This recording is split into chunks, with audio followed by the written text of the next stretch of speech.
one YouTuber who I've enjoyed some of the videos from. Very happy to welcome him into the program here to spotlight kind of some of these biggest exploders in 2021 and some things to look forward to in 2022. On his channel, Danku R. Daniel Ramon joins us right now to chat more about DeFi.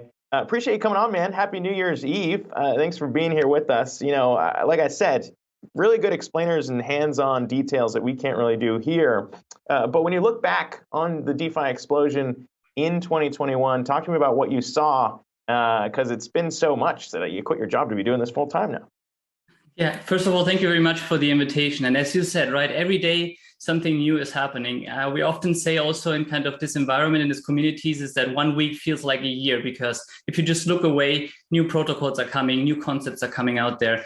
And that was for me just also a crazy journey this year. As you said, right, I started my content creator journey this year, focusing on the topics of crypto and DeFi. And I now also decided to quit my job. And I think what is important, what I uncovered myself, is that often it seems very complex what's happening there, but the logic behind is very straightforward in terms of that there are clear processes. We can really look on the blockchain and see what's happening there. And that is so fascinating for me. And well, people ask me, because I did a flowchart on Twitter and tried to explain stuff, would you like to do a video about that? Maybe you can explain more. And I said, well, I can try. And now I'm here, right? After 6 months of really doing YouTube explainer videos about crypto and DeFi. Yeah, you and me both, man. I mean, it's been a lot of explaining to do this year, and I guess both of us really latched onto a project earlier in the year, which is of course Terra, and kind of digging into what they're trying to solve, a decentralized stablecoin, but much more being built on that network. And we look at Do Kwon, the founder of Terraform Labs. He's been tweeting about some things to watch for in 2022. I'd be curious to get your take on maybe some of the themes he's been highlighting when it comes to kind of what Web3 decentralized, all these protocols might unlock when we look ahead. What are you keeping your eye on, I guess, for what to watch for next year? So specifically about the Terra Luna ecosystem, I think there are a few protocols that are coming live. We've just seen one of the biggest probably DEX launches just a few days ago, Astroport. But next year, there are more protocols coming that really try to kind of get DeFi to the next level. I can maybe mention Prism Protocol, who is a protocol that tries to defrag assets. Like when we talk about a coin like Luna, but also Ethereum, there's a yield part to this, but also a principal part. And a protocol like Prism tries to then break it up. And then you can probably trade already with the future yield of this coin. And this is wild stuff that I'm really looking forward to uncarve. Then we have topics like Levana Protocol, that is basically an acronym for leverage any asset. So they're creating tokens that have leverage in themselves. So instead of buying then Luna, we can buy a token which is called 2x Luna, which is leverage in it. And that's what's fascinating for me, really, for DeFi, kind of this next level of what we can really do with the technology of crypto and blockchain.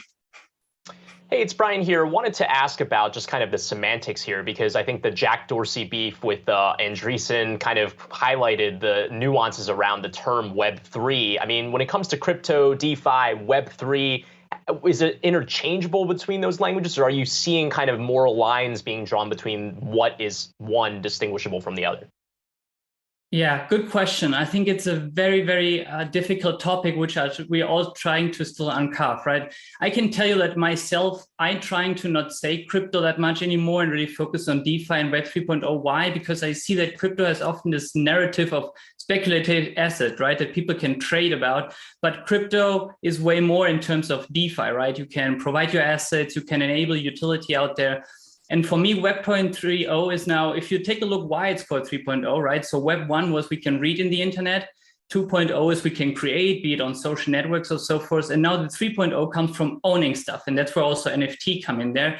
And it's sometimes for me also hard to understand why people really focus on maximalism of Bitcoin or so forth. I think we're really here seeing something new. This ownership in the internet is really something that will be probably really new to understand also in 2022. And for me, I think the biggest trend to also understand what can really bring to the table.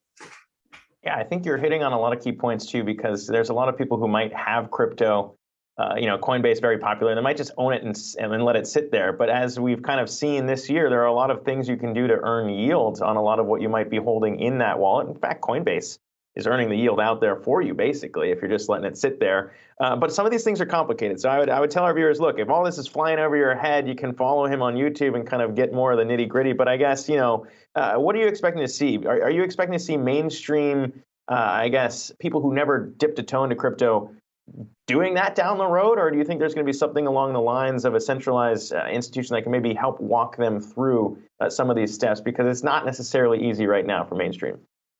Yeah.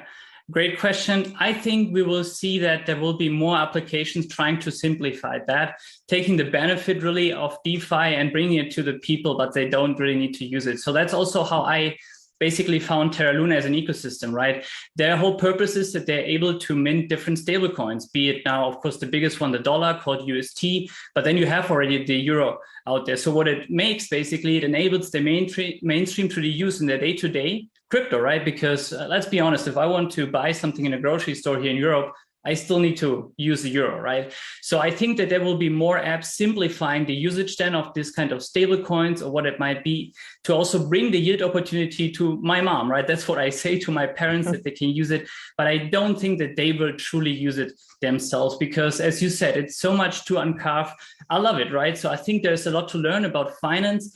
But I don't think that we can expect that everybody now sits down for hours and trying to really understand this. I'm looking forward to apps like PayPal on the blockchain, where, for example, with the power of Anchor protocol on the Terra blockchain, you automatically on your dollars earn 20% for sitting around. You go to the grocery store and then you just, I don't know, want a hot dog, you pay for it, but the rest of the dollars that are sitting in your account is earning yield. I think that's the future that really crypto and DeFi can bring as a benefit to all of us.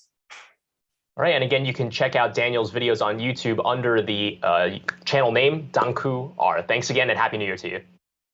Thank you very much. Happy New Year.